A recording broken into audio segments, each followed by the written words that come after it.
Donc on est le 7 septembre, on a commencé l'ensilage aujourd'hui, donc avec à peu près 15 jours à 3 semaines d'avance.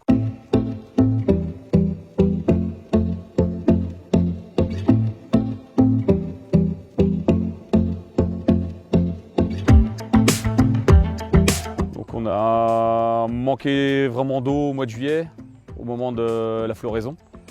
Le moment crucial, on va dire, pour le maïs, pour vraiment bien remplir les épis. On va dire que c'est un peu précipité par rapport à d'habitude, mais les dernières pluies qu'il y a eu il y a 15 jours là, ont quand même calmé les choses. Le maïs, on va dire, n'a pas trop avancé du coup, heureusement. Parce qu'autrement, on a l'impression de ne pas sortir, de finir la moisson et d'enchaîner avec l'ensilage, quoi. Donc là, ça a permis quand même de calmer les choses et de laisser au maïs le temps aussi de mûrir normalement, on va dire, les grains. Parce que ce n'était pas rendu et avec une tige très sèche.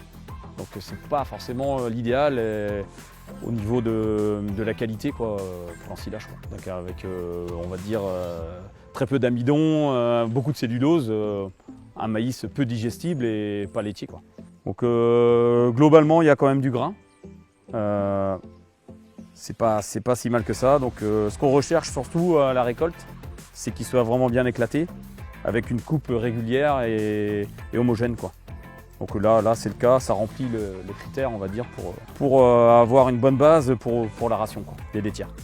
D'habitude ici on tourne à 15-16 tonnes de matière sèche par hectare. Là après cette année, pas évident de juger, mais si on atteint les 13 tonnes, je pense que ce sera bien. 13-14 j'espère, après pas évident, quoi. Je pense qu'il y aura un peu de tout, c'est vraiment... selon le type de terre, c'est très hétérogène, quoi. Année particulière, quoi. Je pense que cette année, on arrivera à atteindre 16 tonnes dans certaines parcelles et que d'autres, on sera peut-être qu'à 10. C'est lié au potentiel des terres, la réserve hydrique et puis, on va dire aussi le précédent, quoi. J'ai fait aussi des dérobés avant, du seigle, donc forcément, ça a pénalisé aussi le maïs derrière, quoi. Donc ici, le chantier aujourd'hui est fait par la CUMA.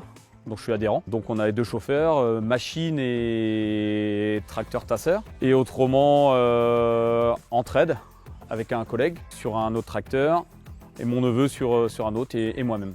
Donc là on tourne à 3 remorques, les parcelles sont proches d'état d'ensilage, donc au niveau de l'organisation ça le fait. Donc moi j'ai été chez un collègue une journée à l'ensilage. Et donc comme on est décalé pas mal, ils sont plus secteur côtier. Donc on a 15 jours à 3 semaines de décalage. Du coup c'est plutôt bien au niveau pour s'organiser. Et donc il revient aujourd'hui m'aider aussi le temps d'une journée aussi, quoi. J'espère pas que ce sera la nouvelle norme pour les années à venir. Ça restera un petit peu une exception.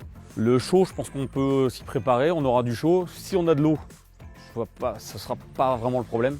Le problème, c'est plutôt de manquer d'eau à un moment crucial comme la fécondation du maïs, quoi. C'est là le point, on va dire, critique, quoi. Au niveau du changement climatique, je pense que le maïs reste quand même une plante vraiment adaptée à notre région, où on arrive encore à avoir des rendements vraiment corrects.